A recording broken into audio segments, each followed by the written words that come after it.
My guest today is Tere Marie.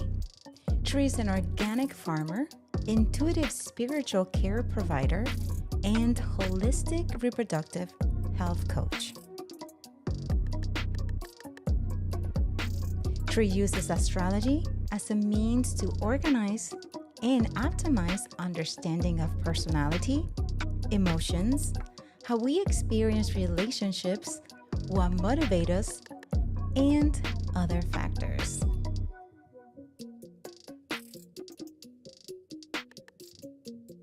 Hosting and producing today is Anna Hill.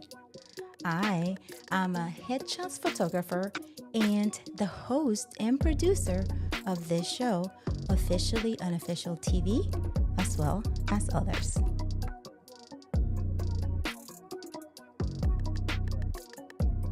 Now, without further ado, Astrology Explained. Hello, everyone. We have an amazing show planned for you today. We're going to be covering, hopefully, everything you wanted to know about astrology. So as we go through, if you have any questions or comments, feel free to write them in the comment section. And if you're catching the replay, feel free to do so as well, as Tere and I will go over and check it out and answer them for you. Now, without further ado, I'm going to bring in my amazing guest, Tere. Hi, Tere. How are you, Anna? Nice to see you again. You know what, right? Like we have seen each other like more than we have seen each other for like months getting ready for the show. So it's lovely to see you again, as well as welcome back to Officially Unofficial. Thank you for having me back. I'm Yes, so of excited course. about this conversation today. I think we're going to cover a lot. I am excited too. I'm like, we should have markers because all of this information is going to be so amazing.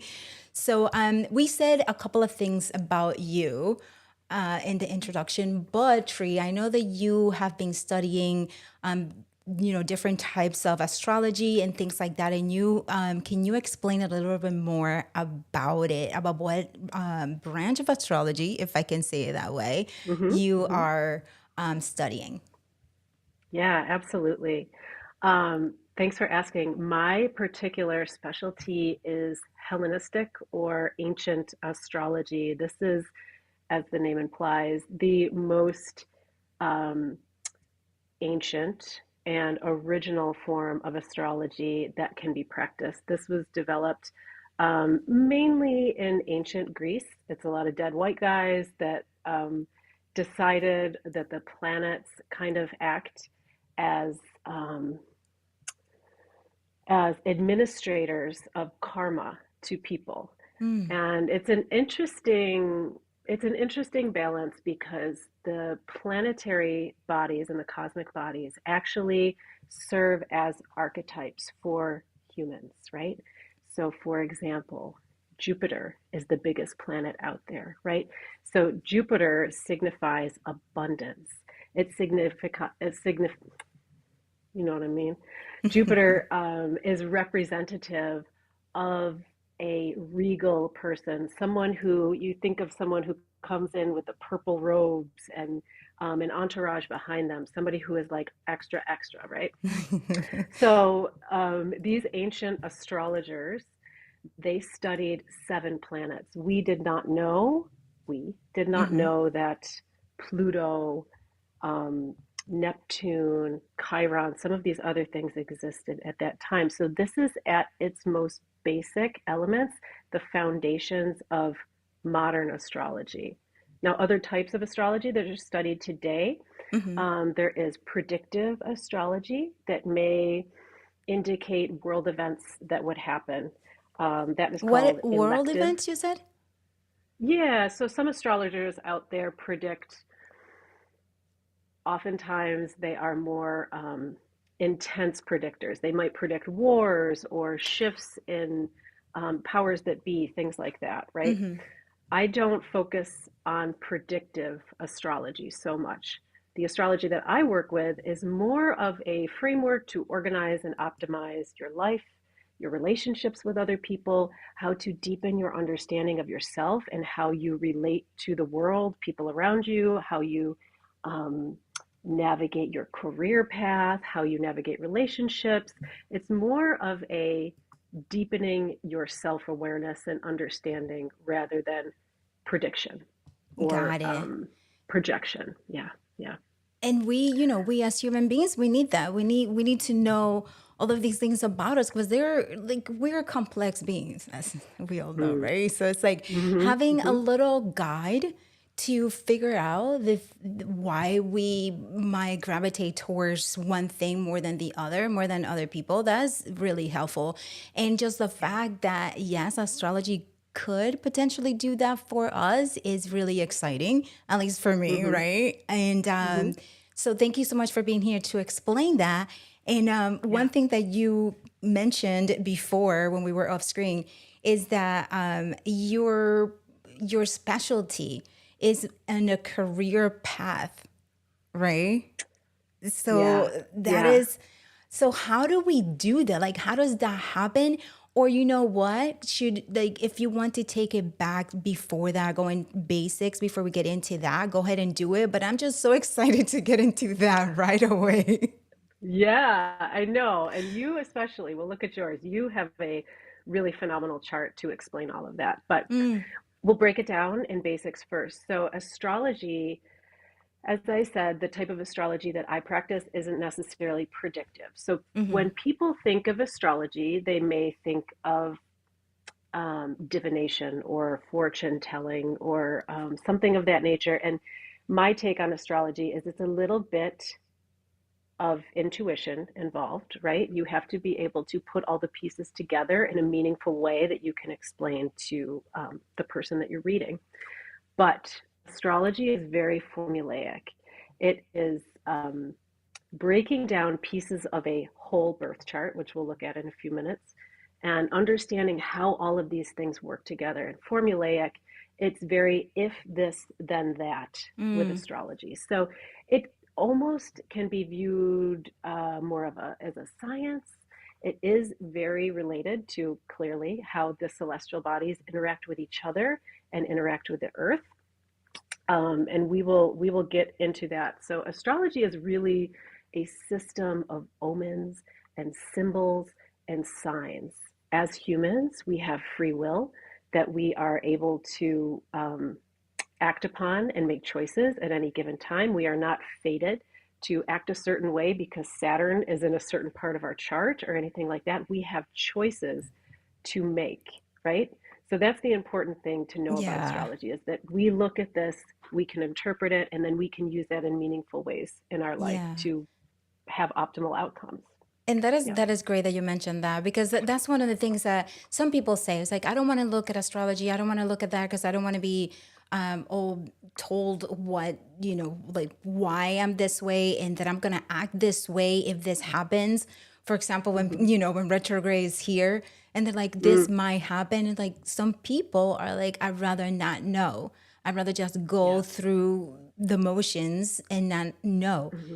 To me, I'd rather know so that I can prepare, right? So I can Yeah. prepare for it because I have been, Absolutely. I have been through a lot of little retrogrades and had no clue what things were the way they were. And then when I learned about it, then I prepared myself for it, and it actually went a little better. Like this retrograde went well for me because I was well prepared.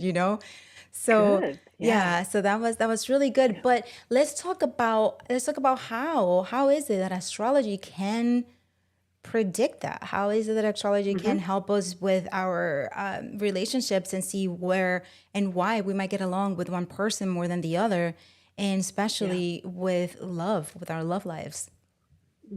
Yeah, that's a really hot topic for astrology, right? Right. So I suppose we'll start by just kind of explaining the basics. So when you look at an astrology chart, it's a circle divided into 12 pieces, right? And those categories, yeah, so this is great. Thank you for pulling this up. This is called the Thema Mundi. This is the birth chart of astrology, right? So this is kind of the chart that we base um, astrology on. As you'll notice, there is a ring around the outside with symbols that you may recognize. Those symbols are our signs. So that would be Aries, Gemini, Aquarius, Capricorn, so on and so forth. The pie pieces that you see, those represent the planets. And the planets all occupy a certain sign, or as we say, they rule a certain sign, right? So, for example, Aries is ruled by the planet Mars. The sign Aries embodies those characteristics of Mars, those archetypes, what we talked about before that were founded in those ancient Grecian times, Plato and people like that. So Mars is, as we know, a fiery planet, right? Aries is also representative of that because Aries occurs during the time of year when the light is gaining. Those of you who are Aries out there, your birthday is either in late February into mid-March, mid-February to mid-March to be more accurate. So, in our hemisphere, that is when the light is returning in the wintertime. So this is representative of energy returning, forward motion. Mars is the god of war, so sometimes associated with that more aggressive, warlike, warrior kind of quality.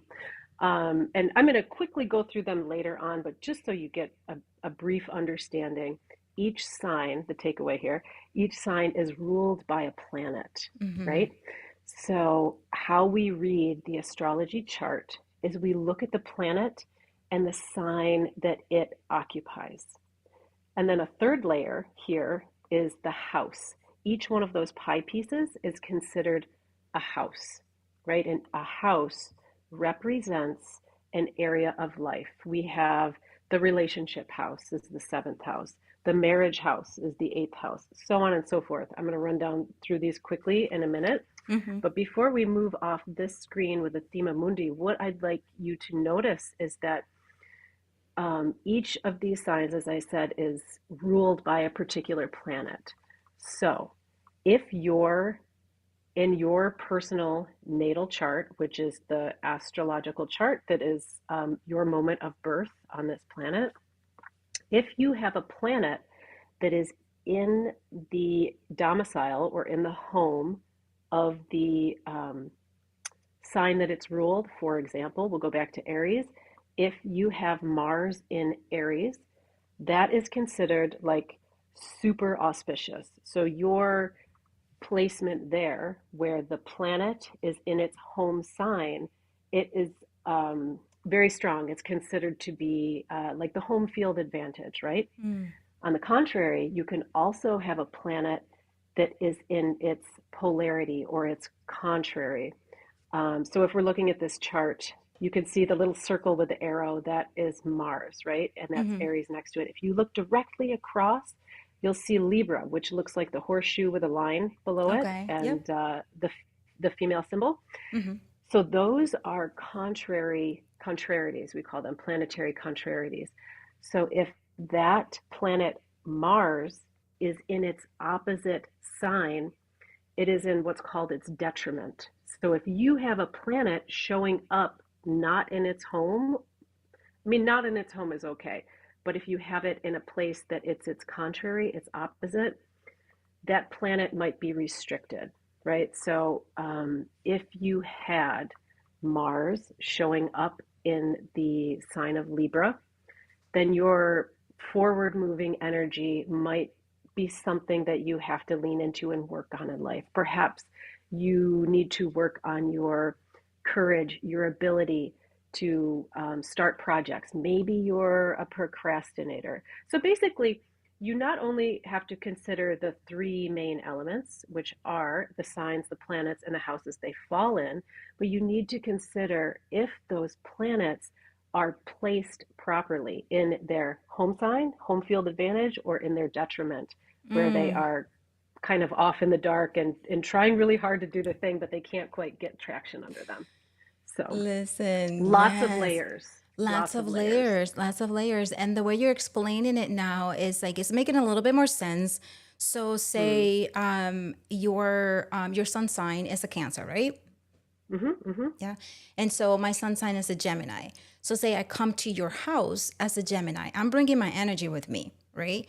And Mm-hmm. then you have Mm-hmm. your energy already in your house. So I have to adjust to your energy, which is definitely not mine, right? And then you have to adjust Mm-hmm. to mine. So that is like, okay, and then other aspects will come in. So is that Mm-hmm. something kind of like what you're saying?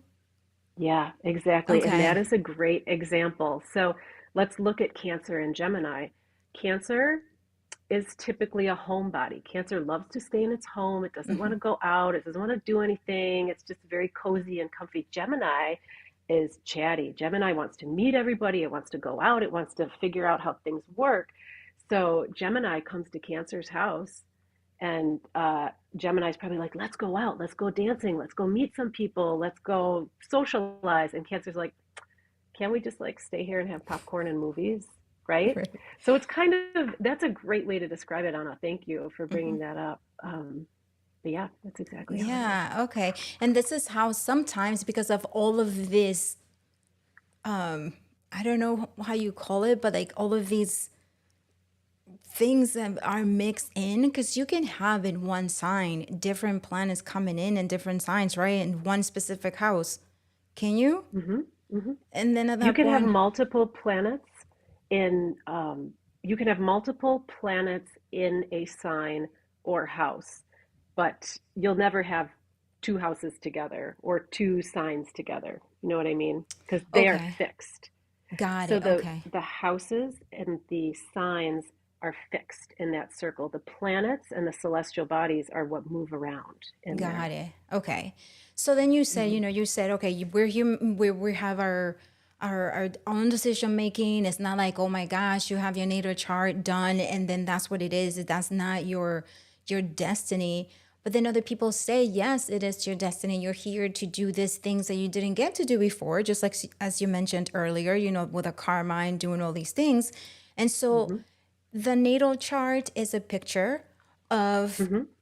where all the planets were aligned when you were born, specific time that you were born. So that's how all the Hmm. planets were there. Hmm. And so how does one move away from that? You know what I mean? Like if we're going to stay in, Yeah. okay, I have free will, but then again, Hmm. I have this picture of this is who I am. How do Hmm.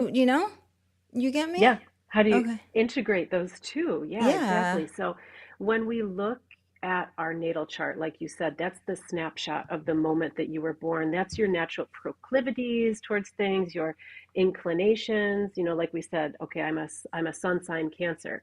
So my inclination is to be a mother, to be a homebody, this, that. Sun sign is not necessarily who you are at your heart of hearts. Your sun sign is kind of more your outward appearance, how you show up in the world. Um, it's kind of like the storyline to your life. What we really want to look at to get more of a in-depth look at um, who you are as your heart of hearts is your ascendant sign. Maybe you've heard this called a rising sign. I know you've heard some of my live stream readings. I always tell people to look at their ascendant because that's Right. more of who they are at the heart of hearts. Um, that was a sidebar. But to answer your question more directly, is that we have our natal chart, and then throughout our life, those planets, like I said, are always moving in the universe, and therefore they're moving in our chart. So maybe you've heard people talk about our Saturn return, right? So Saturn is a very slow moving planet. Saturn is in a particular place when we're born, and then when we're, nearing our mid 30s or so, Saturn has moved around our chart and it's coming back to where it was when we were born, right? So Okay. that's why it's often a time where people have epiphanies, where they step into a different phase of life, where they've learned the lessons that they need to learn. Sometimes it's a little midlife crisis when we're at Right. that point, when we're closing one chapter and moving on, or like transitioning from realizing that maybe you moved into parenthood at that point and your life's changed greatly, right? So it's always important to not only look at your birth chart, but to look at the transits that are happening at any given Okay. date. Yeah. This is And why these it's are things that important. any, This is hmm? why it's important to have someone who Mm, knows this to read your chart if you were into hmm. that, you know? Yeah. Because Yep. imagine if it's misinterpreted. You're like, but then again, you have feelings, right? You have feelings, you have Hmm. intuition. So if something is said in a chart and it doesn't match with you, is that something that we Hmm. should be like, that's not true? Or is it something that we should be like, let me explore that and see if there's some truth to that? Exactly. Yeah. So I think sometimes many people have had astrology reads or read a horoscope or whatever it is, and they're like, that is spot on, right? And then other times you're like, this doesn't sound like me so much. So it's important to look at, yes, your birth chart, and then also look at what's happening in your planetary transits at the moment, right? Mm, Looking at our moon is so important, and kind of being in tune with the lunar cycle. I think I said this before, the sun makes up the circle of the chart because that represents a whole year, 360 degrees, right? The moon has about 12 cycles of each month. There's a new moon and a full moon, right? So that's what divides the circle into 12 pie pieces. oh my The moon is gosh. ever changing. Almost every month, that moon moves through just about every sign. So, just knowing where your moon is might indicate if you're like feeling feisty. uh, Girl, I was feeling like I was starting fights with people on the internet this week. I was just like, what is going on? So I look and I'm like, what is my moon doing? What the moon kind of represents our emotions, the moon is very watery, so we think of it as a feminine sign, which oftentimes indicates emotions, what's going on inside of us, our bodies, our physical bodies. So you look and you say, what's Mars doing in my chart right now? If I'm starting fights with people, maybe I should see where my moon is, where my emotions lie. And don't you Okay. know, it's in that sign of Mars trying to start wars with everybody, right? So Okay, it gets okay. very I deep. see. And you know what I mean? And I know it can seem overwhelming at first when you start to like dissect the chart and this and that, and so many things to keep track of. That is true. That's why people like me exist, to just kind of Yes. like break it down and interpret it for people. But once you get the hang of a few things, I always suggest the lunar cycle at first, because there's two things you can track: the new moon and the full moon, right? So the new moon, these basically happen once a month. Every now and then we get two full moons in a month, which is called a blue moon, maybe you've heard of.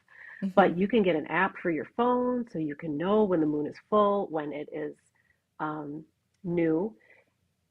And these two goalposts, I suppose you could call them, kind of mark how you can organize your life. A new moon is a wonderful time to start fresh. It's when you cannot see the moon, it's very dark outside. It's a good time to be reflective, to be more internal, to turn your gaze within. Like, you think about it, if you can't see out at night, then maybe you turn your gaze within and you Mm. reflect, you review, you think about setting intentions for the cycle ahead, right? So, this new moon is a wonderful time to plant your seeds, if you will, to set some intentions, to do a little reflect and review. As the moon grows, you notice the sky is brighter, brighter, brighter at night. We reach the full moon about 2 weeks after the new moon. And at that point, we are kind of, representing full fruition. We can see at night, we can look out, we can see the results of the seeds we planted a few weeks before. We can celebrate any successes that we had, celebrate the harvest, if you will, of your seeds. And then we notice that the moon starts to get smaller, smaller, smaller, looks smaller. The sky gets darker again as we move into that new moon phase again. And that's a wonderful time to release, right? To say, okay, this relationship doesn't serve me. This um, job isn't serving me anymore. Maybe just some bad habit that you have, biting your nails. I don't know. But that's a wonderful time to start thinking about letting go. The moon is Mm. getting smaller, it's releasing, right? So, at its most basic level, that is one thing that I think I would recommend somebody to kind of get in tune with astrology, get closer to their natal chart, as I said, there's apps that you can follow and you can Mm-hmm. see exactly where the moon is in your chart. So you can really tap into that energy even deeper. Yeah, I mean, it's fascinating. It's like, oh, hey, Jill. I'm glad to see you here. So we have Jill, and we had actually, I don't know if Rob is still there, but we have Team Libra here. That's the Oh, Mister. okay. We have Okay. Team Pisces in the house was here. So Okay. Jill, what are you? Team what? We're team what? So some people who are like, okay, I this mostly happened just like you said, right? Is career is love, right? Those are Hmm. two the biggest thing in life, in my opinion, right? So Yeah. a lot of people are interested in knowing what is going on in their life. Why do they keep going through the same motions over and over again, or the same people over and over again? What is it? How can they stop this cycle, for example, right? On the other hand, Hmm. career. Why can I just choose Hmm. a career that I like? I've been doing this and that. Perhaps the parents are suggesting this and they're just doing it or just to do it, right? But it's not something that they feel. And so Hmm. with the natal chart, they could find this out. Is that what you're telling us, Tree? They could. They could. You could look at your natal chart, and I do this for people. We'll do it with your chart in a minute, and you can see what your natural or your the inclinations that you have, right? So there's a certain house that represents career, vocation, purpose in life, your ambitions. So you look to that place to say, do I have any planets in that chart? Or in that piece of my chart? Is there anything that kind of gives me this natural advantage, if you will, towards a particular career, right? There's also there's other points, it's not a celestial body, but it's like a point in the sky that we indicate in the birth chart that is very similar. It represents that energy of what is our ambition? What do we aspire to be? What do we move towards in life, right? It's interesting that this point in our birth chart also has to do with what shaped us as children. So sometimes what we saw um, maybe we had a very busy household. Our mom was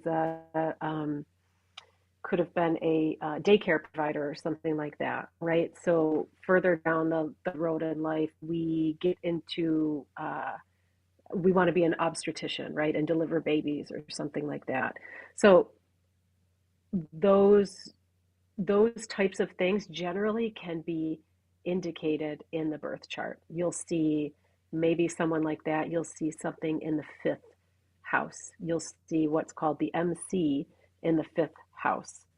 That house represents children and birth and pregnancies and things like that. This is Um, just so fascinating. This is good. yeah, Like so how like that's like we could so past lives also past lives could past be. lives, that's an area that I don't particularly focus on. I'm hoping to go there and I'm like a perpetual student of this, so I'm hoping to go there a little bit further. But um, we could typically that point is looking at our childhood development. But if we looked at the 12th house, this is the house that is about the unconscious, our deepest, darkest, sometimes taboos and fears and things like that, but it's the unknown, the unconscious.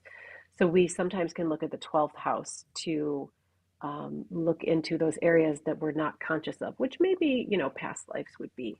Pluto is Okay. also a planet that's like, that Pluto is the underworld, the underbelly. So we look at where your Pluto planet or placement might be. Um, but that's now you got my I wheels mean, like, turning no, here. that's, I mean, it's good because you were studying and you were just telling me this, but, so we're going to read a chart, my awesome viewers. We're going to read a chart and you will also get a chance. She's also going to do a mini reading through all the signs and how Mm. the transits are, what is it, Tree? How the We're going to transit? talk. We have a full moon coming up on Sunday, so what I will do is I'll go through all the signs and what house this full moon lands in for you. So you can kind of think about, what can I celebrate? What can I look for that's come to fruition in my life? I mean, I really truly believe that being able to celebrate or give gratitude to things is really a key piece in integrating all of our aspects of life together, right? Mm-hmm. Also, sometimes where this full moon lands can indicate what you need to release or let go of as the moon, after the full moon, when it starts to shrink back down to the new moon.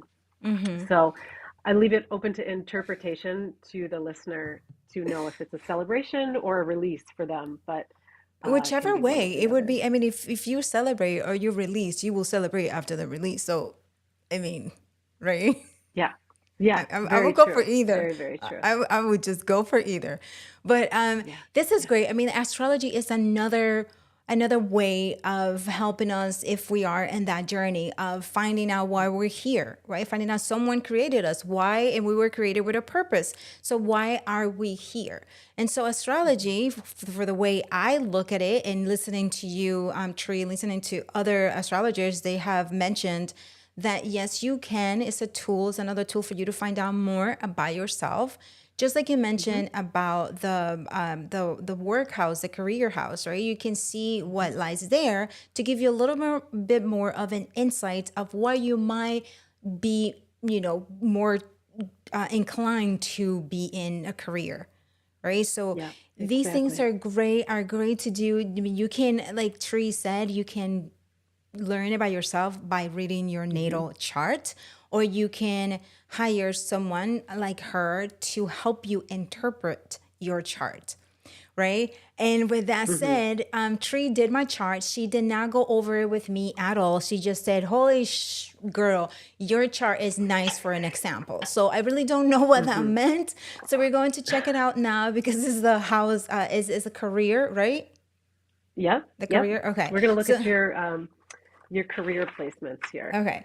So we're gonna go So, to career placements. All right. I'm gonna learn this language here. We're okay. going to career placement. So let's see if I find my chart. Okay, here we There go. we go. Okay. So some of the first things I look at when I look at a chart is I look and I see if there's a cluster of planets in a particular sign or house, right? So we look at on a chart and we see that there's this cluster of planets up in Cancer and Gemini, right? So your sun is in Gemini, your MC is also in Gemini. It is in the 10th house. The 10th house represents career, ambition. Your sun represents your ambition as well, right?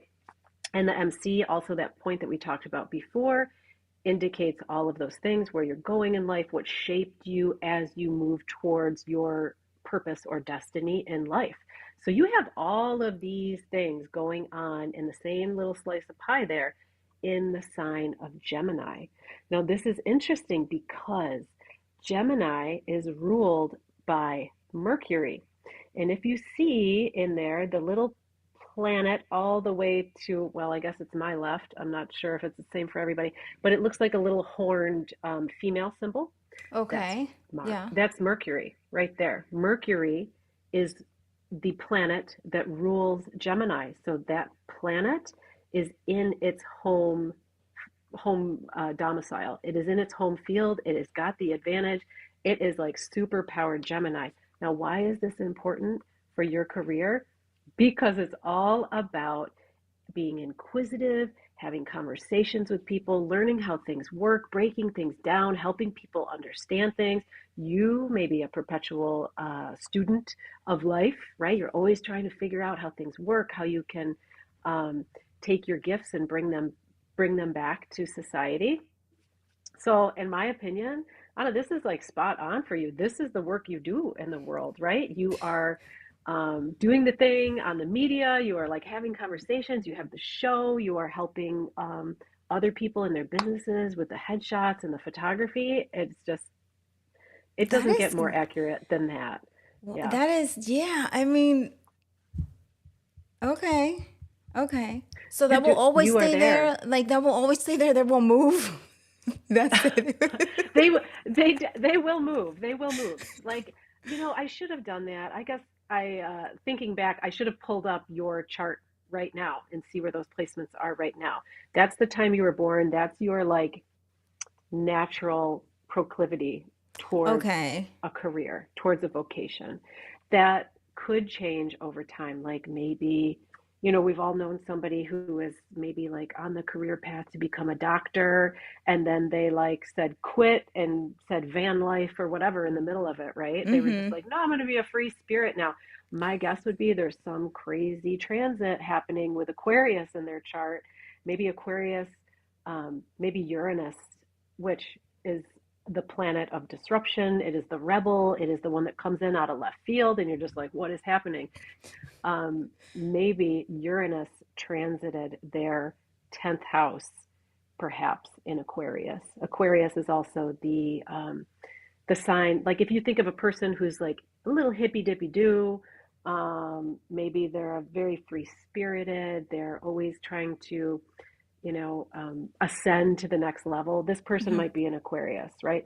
So maybe someone who does an abrupt career shift had a Uranus Aquarius transit in their Okay. chart at that time. So long So, story short, I'm really mhm. good at these long answers to your questions.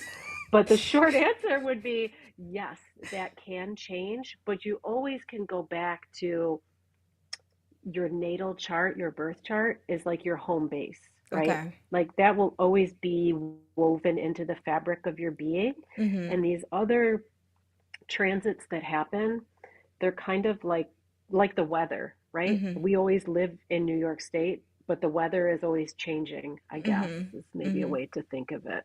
And you have to adapt. Okay, that makes sense. That makes sense. So what about someone who's watching the show, right? And they're like, "Oh my gosh, because how can I get my chart done? How can I do this?"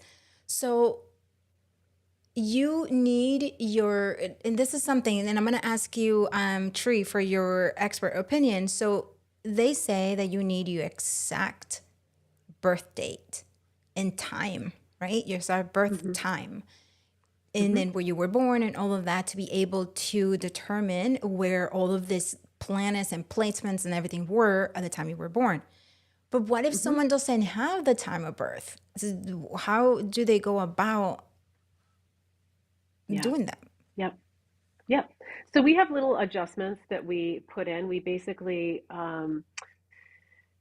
there's, um, I have to be honest, I don't know how the computer generates it, but we have software as astrologers that you click the button if you don't know a birth time and it chooses an arbitrary time for you.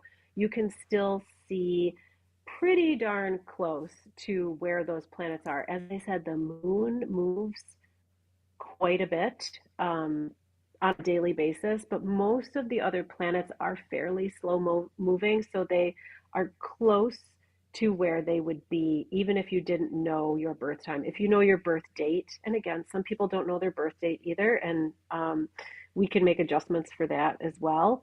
Um, but essentially, in that 24-hour window where that person doesn't know their birth time, um, there's some slight adjustments, but the planets are pretty darn close to where they would be as long as they know the date of their birth. Um, Okay. where you Okay. were born is also important because when we determine the birth chart, it actually puts you at your longitude, latitude, and some of these points like the MC, the IC, the ascendant, the descendant, all of those things are determined from your vantage point on the horizon. So as close as you can get is great, but there's little tips and tricks we can kind of fudge it to get it as close as possible to where time and date is. So I'm thinking, okay, so the moon sign, so there are three signs. So we have the sun sign, which is, where you were saying the personality. Then we have the moon sign, which is our Hmm. emotions and all of that good stuff. And then we have Hmm. the ascendant, the Hmm. rising sign, which is Hmm. who you aspire to be. Is that what you're saying? Or who you are, or who you truly are?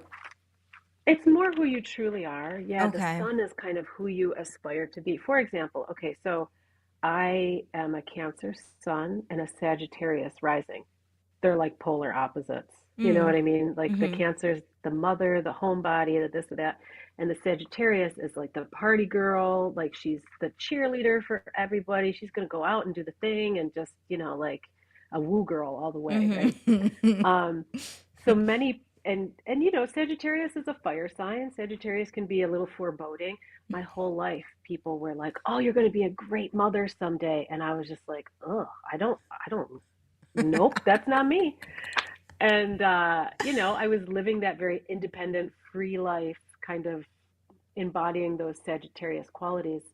And once I became a mother, it clicked, and I was like, "Oh yes, this is who I'm meant to be."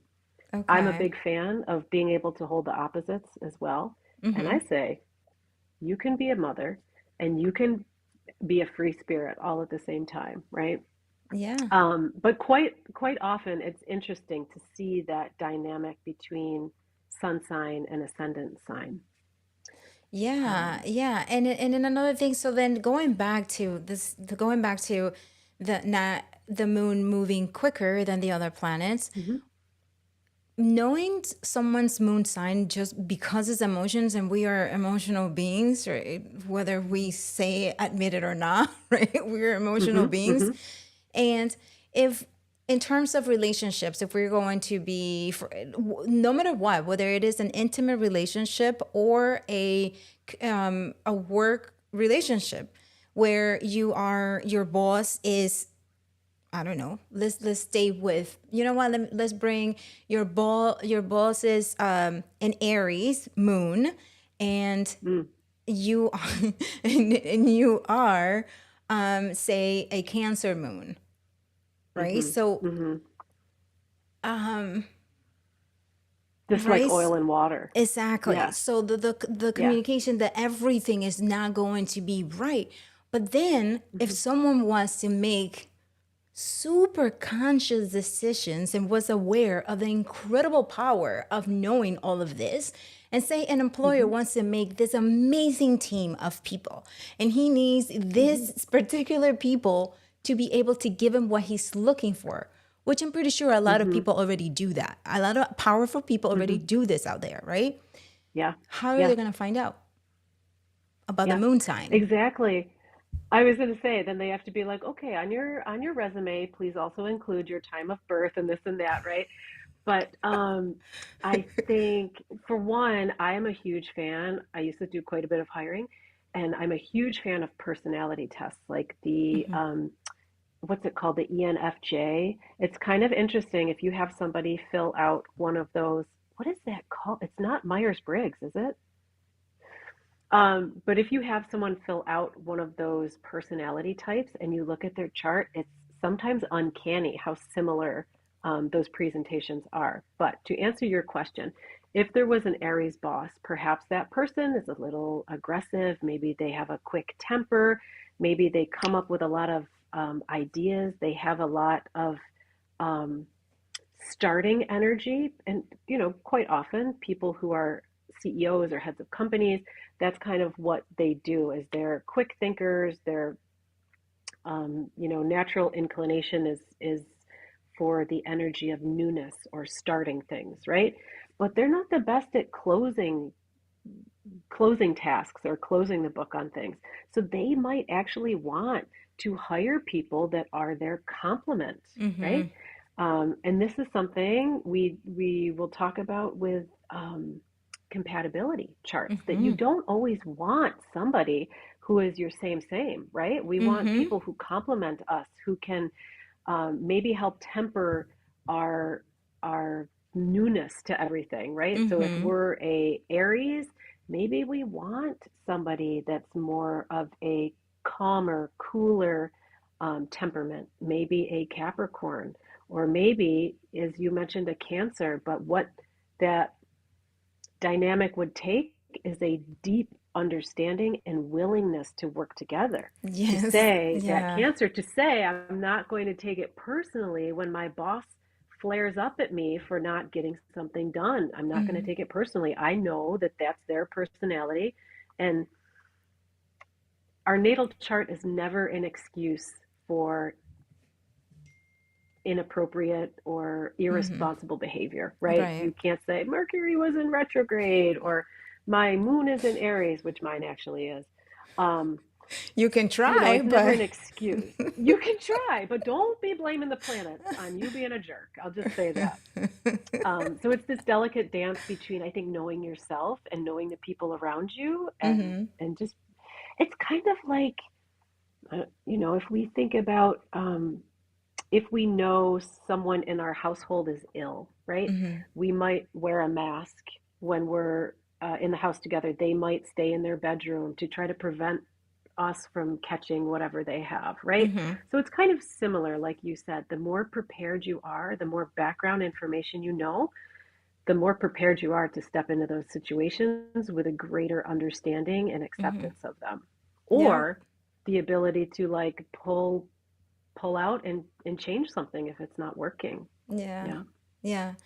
And it was like I got like deep into, not deep, but like started learning more about it. One, because astrology is like a never ending field. Like you can just learn so much and you still have so much to learn. So it's super exciting Mm, because you will never stop mm-hmm. learning about it. Yeah. But I started reading about it when I was like, man, like I like this person, but yo, like I don't understand why. And so they're like, okay, how about you look like what's his moon sign? So my Mm, moon sign is Aries, and this mm-hmm. person's moon sign, I don't know what it was, but it wasn't something that was working with us. I completely forgot what his moon sign was. Mm-hmm. And so I Mm-hmm. started looking more, like observing and just observing Mm-hmm. and observing, and a lot of the things played out. A lot of the things were there. So that, Yeah. I was already deciding that it was not a good fit. But then the more I looked into it, it's like I needed proof to be able to be like, you know what, Mm, this is actually not going to work. And yeah. and like you said, it might work if, but you gotta put a lot of work. And then is the work really ever going to be done? Like you're gonna get tired. And that's where Yeah. my mind went through, and I was like, okay, no, which is why I was saying, like, you need to know those moon signs. Like, you need to know that Mm, sign, in my opinion, right? mm-hmm. Because, Mm-hmm. yeah, especially me being like Yeah. so fiery Aries, like, I gotta make sure that the other person can handle the emotions, but at the same time, I take responsibility where just Mm-hmm. because I'm in Aries moon doesn't mean that I have to act like that, Like, Right. yeah. So Right. there's really good things about astrology. It taught me a lot. Like that's what, Yeah. because before I was like, oh, it's my dad. My dad was like that, so I get it from him.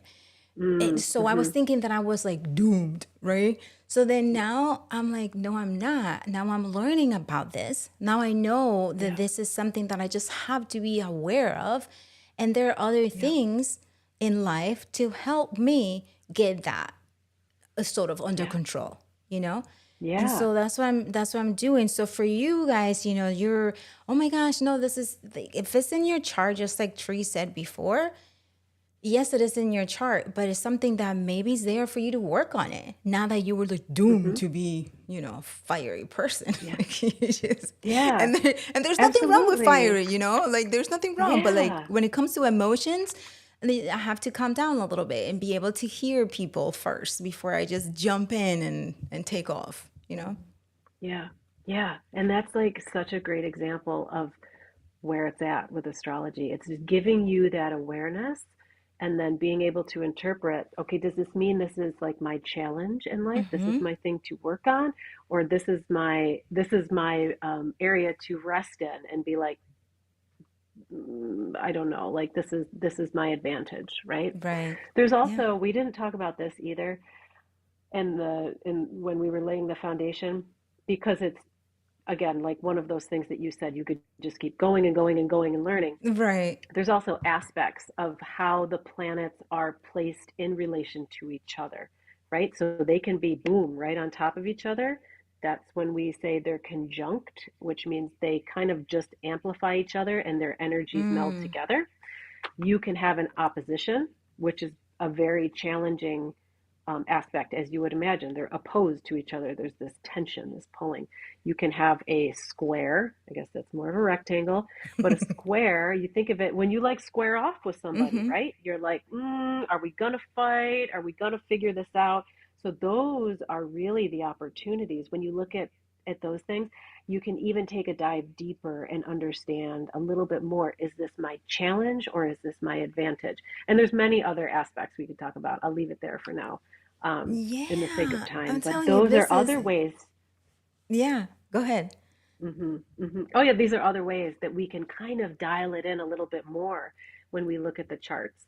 Yeah. Um, in addition We to, should do a whole show on just career and on just relationships because really it is a lot of information and we're just here trying to just mhm, give you like the basics, but then it just goes higher. I It know, just I goes know, it just goes higher versus like the I basic know. is, you have your natal chart, you can do your natal chart. There's more to zodiac signs than your sun sign, which is the sign that everybody knows is the main Hmm. sign where somebody goes, "Oh, you and I can get along, right? Yeah, yeah, we're good. Like the energy is good." But then afterwards, it's like, "Yo, like what's going on? Like I liked them first, and then now, all of those things, right? You can kind of learn that why did that happen by diving deeper because there's two other signs like Tree mentioned. There's your moon sign and Hmm. then there's your ascendant. So there's a lot to Hmm. learn. And like I will start just like you said, with a lunar cycle. I haven't Hmm. done that, Hmm. so I'm just gonna try and see how that goes. But I do want to Yeah. learn how to read my chart. I do want to Hmm. learn how, Hmm. like, those, like, you're talking about, oh, I was feeling this. I was arguing with people online, and that's not my character. So, what was happening with Hmm. Mars? So, you went and checked that out. So, you were aware of that. Hmm. And then at that point, it's your choice whether to continue with it or to find ways to kind of smooth the transit of Yeah. whatever's happening, Yeah. right? Exactly. That's like such an eloquent way to describe it. Yeah. It's like, so when we see where the planets are in our chart and the signs that they're in, the planets are the archetypes or the representations. And then the sign that they land in are kind of the expression of that archetype, right? So if we have, I keep using Mars, if we have it must, Venus. it's just active right now. Mars is active. Actually, we're about to go into a Mars retrograde as well, just FYI, which don't be scared. I mean, Mars retrogrades, you're like, oh, the planet of action. Does everything come to a grinding halt in my life? No. Here's the thing about retrogrades is retrogrades are an illusion, right? The planet in the sky does not start moving backwards. It just appears to us here on planet Earth that it's moving backwards. Like the planetary motion always is continuing the same way. So Mm-hmm. this it's important to consider. People freak out about Mercury retrograde, Mars or whatever, but it's important to think about that it's just a time for us to check our perspective on things and to kind of reflect, review. Maybe it's a time to redo some things, but it's really not like the end of the world, right? It's Mm-hmm. all our perception of how things are going. Um, Yeah, I was but telling. yeah, to go, No, go ahead. Go oh, go ahead. ahead. I was going to say, so the planets where they land in our chart is the primary thing to look at, right? Then the sign that it falls in is the secondary thing because that's the way that planet might express itself. So let's say we have our moon. This is representative of our emotions, of our, changing bodies, things like that. If that moon is falling in Aries, then perhaps we are more assertive or aggressive or courageous. If that moon falls into Cancer, maybe we're a little more reserved. Maybe we're a little more internal. You can think of the typical, crab thing where we're hard on the outside but soft and squishy in the inside. Um, so those are just all important things to consider and how we Yeah. organize them. And then where that combo lands in terms of houses, let's say Cancer in the first house, that is how the first house represents our identity. So that is how people view us. People Mm-hmm. might view us as a person that doesn't say much on the outside, but they're in emotional turmoil on the inside, right? They're like hard and cold and closed off with their shell on the outside, but they really got a lot going on the inside. You just got to like get in there, right? Um, Yeah. and then, yeah, you just keep, you're so correct. You just keep layering things on top of that, right? Astrology is a deep and vast study. That is for Yeah. sure. It's perfect, perfect for a Gemini, a mercurial person like yourself to get Listen, for into. real, I love it. I love everything about it and about subjects like this. But speaking about this, you have a promo that you have going on for the month of October, right? Yeah, yep, yep. So for October, I'm offering natal chart readings. So this is just a snapshot of you when you were born, about your career, your vocation, your call, what you're called to do in life. We'll look at your lunar nodes, which also kind of, are about life lessons, about where we come from and where we're going. We will look at your ascendant and descendant. The ascendant, again, being more of who you truly, truly are on the inside. The descendant is who you're not, which is an important place to look in terms of compatibility. If you're thinking about partners or business partnerships, not just romantic, but any long term commitments in your life, you might want to see what's going on with your descendant. We have an eclipse coming up in Scorpio later on this month, so we'll look at this solar eclipse and where it lands in your chart. Solar eclipse is kind of like a new moon on steroids. It's going to be bringing new things into your life, new insights, new inspirations.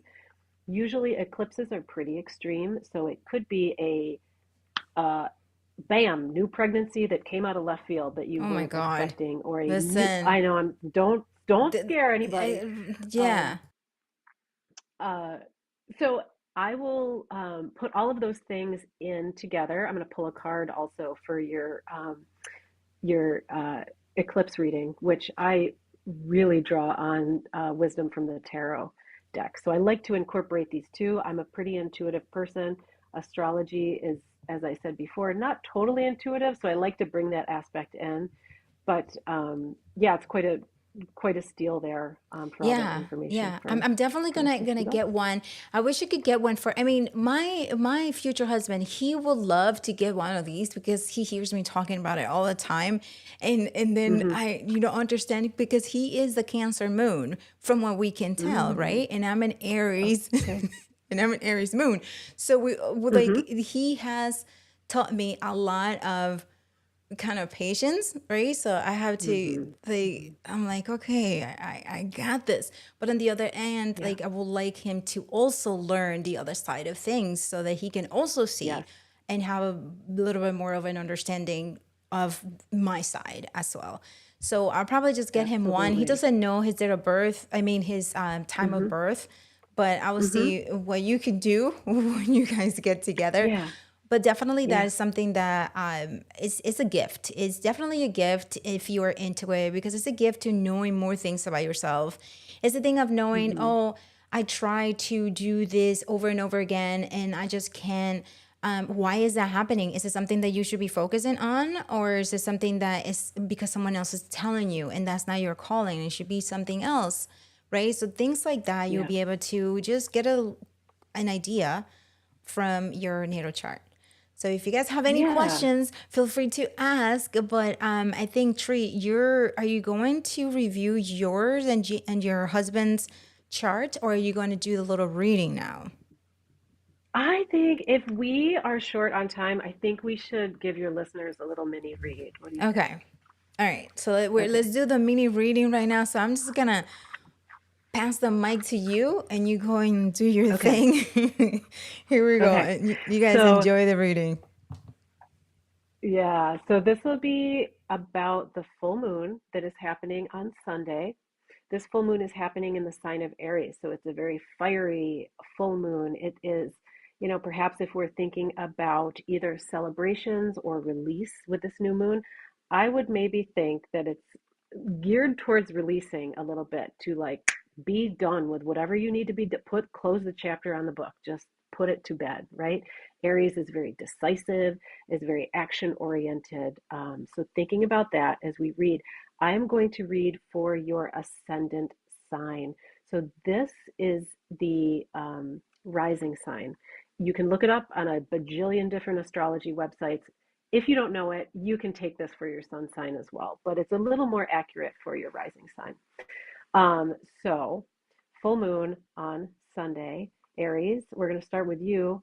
Aries, this is landing in your first house. Your first house is about your identity, it is about your appearance, it could be your self image, thinking about things like that in terms of celebrations or releases. I will let you intuit what that means for you personally. My Taurus rising. This is happening in your 12th house. The 12th house can be a tricky place because the 12th house is the underworld. It is the unconscious. It is our deepest fears, our what we ruminate over when we're having moments of anxiety. The 12th house can be a scary place for some people. It can also be a very spiritual place for some people. So those of you who are Tauruses, thinking about themes of that. What is taboo? What is off limits? What is below the surface for you that maybe you need to release with this full moon? Then we are going to go on to Gemini. Gemini, this is having your 11th house, which is your social systems. This is your friends. This could be the internet, people on the internet. This could be any groups or clubs that you're involved with. This is that area of your chart. So thinking about maybe celebrations or releases. Maybe it's time for you to leave a group of friends that you're not really so much aligned with anymore. Maybe you are thinking about celebrating a new group of friends, but that's up to you to decide there, Geminis. Cancer, this is falling in your 10th house. 10th house, we talked about a lot. This is your career house. So perhaps you are walking away from a career that's not serving you. Perhaps you are celebrating stepping into your life purpose, Cancer risings. Then we're moving into Leo. Leo, this is in your 9th house. The 9th house is the house of higher learning. It's the house of travel. It is the place of if scholarship, so thinking about college or graduate studies, things like that for Leos. Maybe you are celebrating a win in one of those areas. Perhaps you are releasing something in that 9th house. Then we are going to move on to my Virgos. Virgo, this is in your 8th house. 8th house is all about committed partnerships. This could be marriages, this could be business partnerships, this could be anything that ties you to one another. This could be shared debts. Perhaps you, have a mortgage with somebody. This is the 8th house. It can also mean things in terms of inheritances or things that really bind you to another person. So maybe you're celebrating a big win, or maybe you're thinking about letting go of something in that area. So that was my Virgos. Libra, it is your season right now. Libra and Aries, that's a tricky one. This is falling into your relationship house. This is the 7th house. This is mostly to do with romantic relationships, but can also be very close personal relationships that you have with somebody. So maybe thinking about letting something go. Maybe there's a partnership, a romantic partnership that is no longer serving you. Libra, it sometimes can be hard for you to make a decision. You want to be fair and kind and even to everybody. This might be the time to pull the plug for you. Scorpio, this is in your 6th house. 6th house can be a tricky house as well. It is all about how we show up to our daily lives, to our routine. It can be a lot about the mundane. 6th house is all about service, how we show up to ourselves, our commitments to our health routines, our commitments to um, others, like making our family dinner every day or things like that. So thinking about those types of themes, um, about your daily routines for Scorpio. We are going into Sagittarius. That is the fifth house for Sagittarius. Fifth house is all about children. It is about where either our children or where we came from as children. This can also be a place, if it was a new moon, I'd say watch out for pregnancies because that often happens with the fifth house new moons. But this is a full moon. So we're letting go of something. Maybe we feel like we're not a good enough parent. Maybe we are letting go of some hardships that we experienced as children. Maybe we're thinking about forgiving and letting go of blaming our parents for things that happened in our childhood that we carry with us into our adult life. Then who are we on now? Capricorn. Capricorn, this is in your fourth house. And the fourth house is all about the home. It can be the physical home environment that you're in, can be the people in your home, it can be your domesticity. If you are looking to switch your roles up a little bit, if you are like, I'm taking on too much of the responsibilities of my household, maybe now is a time for you to reevaluate that, have some conversations and say, I'm not cleaning all day on Sundays anymore. I am getting these damn kids to help me clean. Whatever it might be, Capricorns, that's your fourth house. Aquarius, this is falling into your third house. Third house is all about communication, right? So thinking about how we can show up in a positive or productive way in our communications with each other. This might be, sometimes can have something to do with our siblings if we have any, maybe thinking about releasing maybe some past feelings we have about siblings, really appreciating how we can show up productively in communications with other people, or letting go of some not so productive ways that we show up with our communications to other people. Maybe we pick up the phone when somebody calls instead of just texting with people all the time. And then we are rounding this out with Pisces. Pisces, this is falling into your second house. And the second house is all about what we value. Second house has a lot to do with finances, with money, with physical items, with collections, with our wardrobe, with things that we value that usually has some kind of physical representation in the world or has to do with finances.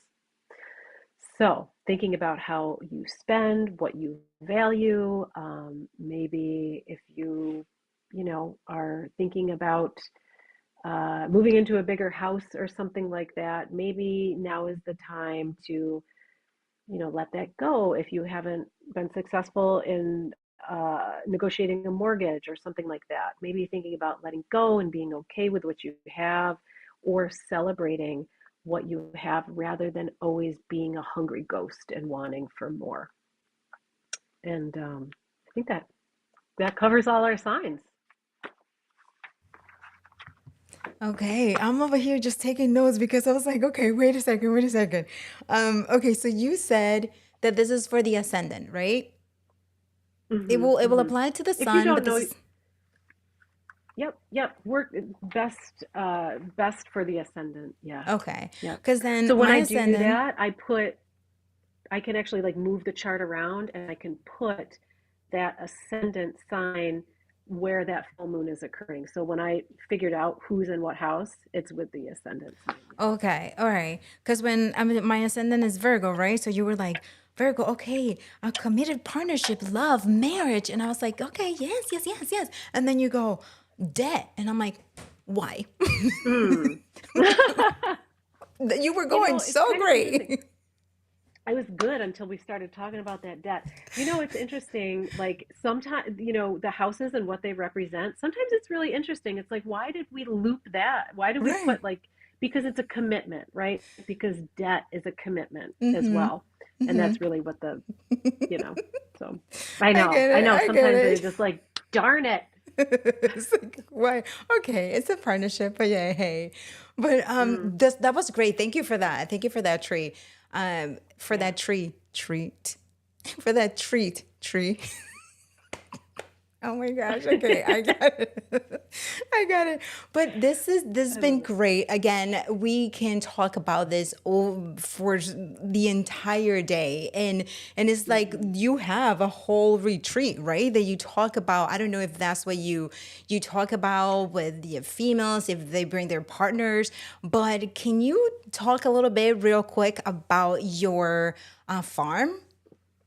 Your Yeah, femme-led wisdom absolutely. farm? So, yeah, so here on the farm, I mean, it's all part of the thing, right? Cycles, the cycles are just my thing in general, and the farm happens to like really link into cycles. But once a year, what we do here is I host an event called Cultivating the Intentional Feminine, and at the basis, it's about creating a space where mostly female born people can come and learn from one another. There is so much wisdom based in this divine feminine knowledge, right? Intuition, in my opinion, and many others, is a very innately feminine quality. Mm-hmm. So we come together once a year to one, just have like a big girl party for one, because it's awesome. And also just to teach and learn from one another, right? So we have usually a handful of holistic health professionals. There are intuitive readers of every type. Since I'm a host, I usually don't typically read or do anything except organize during this thing. But we do have other astrology readers that come, tarot readers. We had someone come to do Slavic wax readings, which is like super cool. You pour wax through a keyhole and learn all about your shadow self. I mean, there's some really unique stuff happening here. Um, we have like a big meal together that's prepared on the farm from all of the food from the farm. It's just a really great way to kind of just bring that circle together.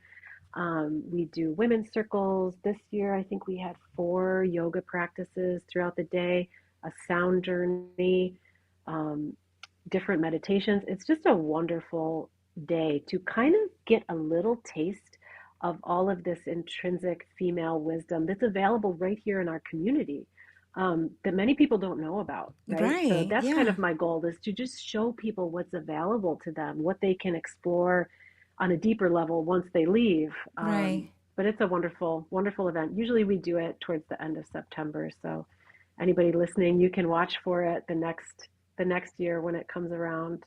Yeah. Yeah. I mean, that you mentioned is being around other females is in an in, I want to say it this way, right, in a non-threatening way, is amazing Mm, the knowledge that can be shared because we hmm. all feel specific things that only speaking with Yeah. other women who are open to that Hmm. and those who attend your retreat are open to this, so that experience Yeah. must be amazing, right? Because if we look back in history, it was all the women before, they used to be what they called a red tent, right? And they would just Hmm. be there Hmm. just sharing everything that they were going through and going through it together. And that's how, Yeah. before they used to just be the warriors of everything, because of all Yeah. of that Yeah. intuition, all of that power. So being in, Hmm. I can only imagine how amazing it is to be in the farm. So I'm definitely signing up for it. I just learned about it this year. So I'm Yeah. definitely signing Yeah. up for it in September and just experiencing that. I must be, Yeah. and eating the amazing, food that you have there. That's, Yeah. Yeah. It's like the ultimate farm to table experience, right? But I love how you said that. That's so true, that to create those, what was the word that you used? It wasn't non-confrontational, non-judgmental, but a safe way, right? Because so many women today kind of fear other women. We're kind of, we need to move beyond that cattiness or competition or not Yeah. trusting other women. So this is a way to really deeply anchor into trusting other women and doing those amazing, powerful things with each Yeah. other. Yeah, it's a great time. Yeah, I love I it. can, yeah, I can wait to experience that. And speaking Yeah. about supporting women, we have another one of our local amazing, which we do this every October, every year, where she comes in and she talks about this year she's going to be talking about spells.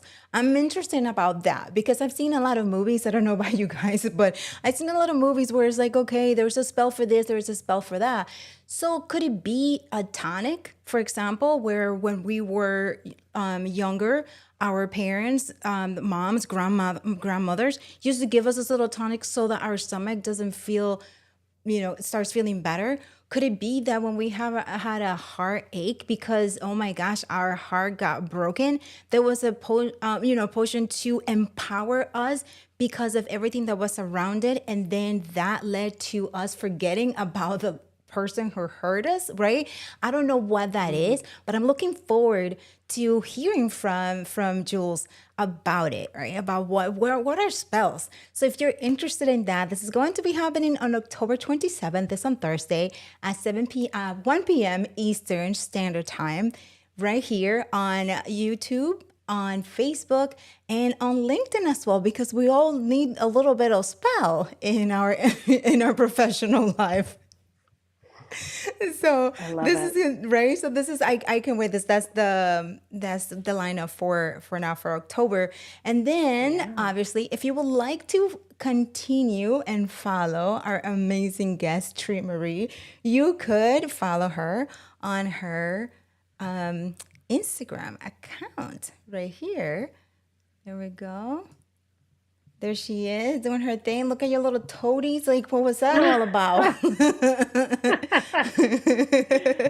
Look at the tomatoes. I love your page and all the little readings that Oh, you do because you do some readings when the transits are happening, right? You do it every month. yeah. Is that what you do?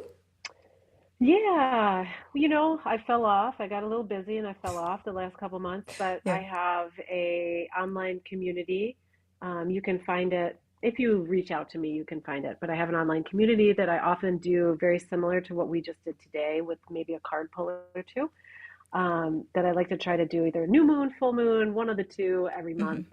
Um, Sometimes both that I do that, but I do readings for individuals as well. And Yeah. again, just kind of serve as the like bulletin board for all the amazing humans in the community. Jules, she's been at the Intentional Feminine in years past reading her cards. And yeah, there's just so many resources out there. I like to connect people to all those things. So Yeah, for yeah. sure, for sure. And Mhm. also, if you would like to, if you like this show and you would like to learn more about it, you can also follow me on Instagram. I am officially unofficial TV, officially unofficial TV on Instagram. And you can also follow me at Anna Gill Photography. As you know, I am a headshots photographer, and I produce and direct the officially unofficial shows. So this means that if you are looking to create something like this, or whether it is remotely or it is in person, or you would like to talk about your projects, your video projects, you can call me and I can help you with that as well. And that is at officially unofficial TV at gmail.com. Right, send me an email and we'll talk about it. And again, one last thing, if you would like to be a guest on the show, you can also send me an email at officiallyunofficialtv at gmail.com for consideration. Now, Tree, is there anything else that you would like to touch on before we close this amazing live Ooh, stream?